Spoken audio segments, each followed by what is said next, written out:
12 pairs of cranial नर्भलाई कसरी याद गर्न सकिन्छ, फर्मुला बनाएर कसरी दिमागमा राख्न सकिन्छ भन्ने विषयमा आज हामी छलफल गर्नेछौँ, जसमा रहेको छ नेम अफ नर्भ रहेको छ, अर्को चाहिँ टाइप अफ नर्भ रहेको छ र अर्को भनेको फङ्सन अफ नर्भ रहेको छ।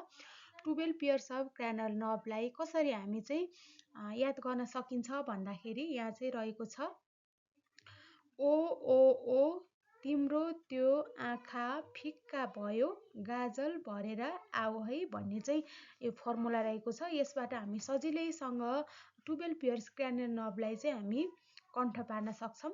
ओ भनेको चाहिँ ओल्फ्याक्टरी, अर्को ओ भनेको अप्टिक, अझै अर्को ओ भनेको चाहिँ ओकुलोमोटर र तिम्रो भनेको ट्रक्लियर, त्यो भनेको ट्राइजेमिनल, आँखा भनेको एब्डुसेन्ट, फिक्का भनेको फेसियल, भयो भनेको चाहिँ भेस्टिबुलोकक्लियर र गाजल भनेको चाहिँ ग्लोसोफ्यारेन्जियल, भरेर भनेको भ्यागस र आउ भनेको एसेसरी, है भनेको चाहिँ हाइपोग्लुसल। यसरी चाहिँ हामी सजिलैसँग कण्ठ पार्न सक्छौँ। अर्को भनेको टाइप अफ नर्भ रहेको छ। टाइप अफ नर्भमा पनि एउटा चाहिँ सेन्सरी हुन्छ, एउटा मोटर हुन्छ, अर्को भनेको मिक्स हुन्छ। मिक्स भनेको चाहिँ सेन्सरी र मोटर दुइटै कम्बाइन भएकोलाई चाहिँ मिक्स भन्छ। यसलाई चाहिँ हामी कसरी सजिलैसँग कण्ठ पार्न सक्छौँ भन्दाखेरि यो फर्मुला रहेको छ some says marry money but my brother says bad buy marry money भन्ने रहेको छ।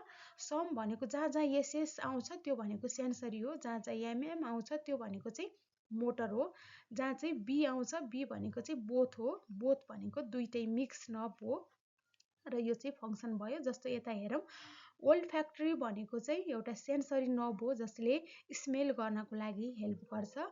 अप्टिक नर्भ भनेको चाहिँ एउटा सेन्सरी नर्भ हो जसले हाम्रो भिजन र भिजुअल मेमोरीको लागि काम गर्छ।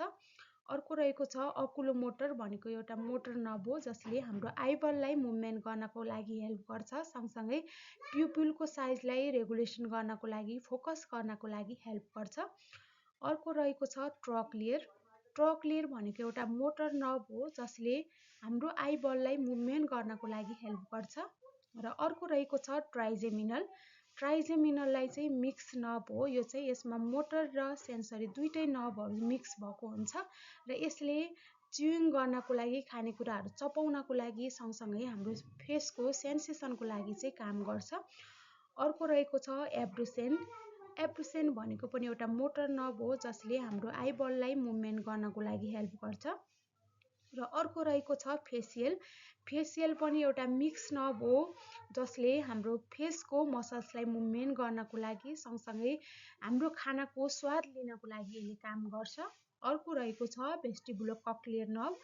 भेस्टिबुलोकक्लियर एउटा सेन्सरी नर्भ हो, यसले हाम्रो हियरिङलाई, ब्यालेन्सलाई मेन्टेन गर्ने काम गर्छ। र 9मा रहेको छ ग्लोसोफ्यारेन्जियल। ग्लोसोफ्यारेन्जियल पनि एउटा मिक्स नर्भ हो, यसले हाम्रो खानाको टेस्टलाई चाहिँ सेन्स गर्ने काम गर्छ, सँगसँगै सलाइभा सेक्रेसन गर्ने, हाम्रो फ्यारेङ्सको मुभमेन्ट गर्ने काम गर्छ। 10मा रहेको छ भ्यागस नर्भ। भ्यागस नर्भ चाहिँ एउटा मिक्स नर्भ हो जसले हाम्रो हार्ट, रेस्पिरेटरी ट्र्याक र डाइजेस्टिभ ट्र्याकलाई चाहिँ इनर्भेट गर्ने काम गर्छ। 11मा रहेको छ एसेसोरी। एसेसोरी नर्भ एउटा मोटर नर्भ हो, यसले हाम्रो नेक, फ्यारेङ्स, ल्यारेङ्स र सोल्जरलाई मुभमेन्ट गर्नको लागि हेल्प गर्छ।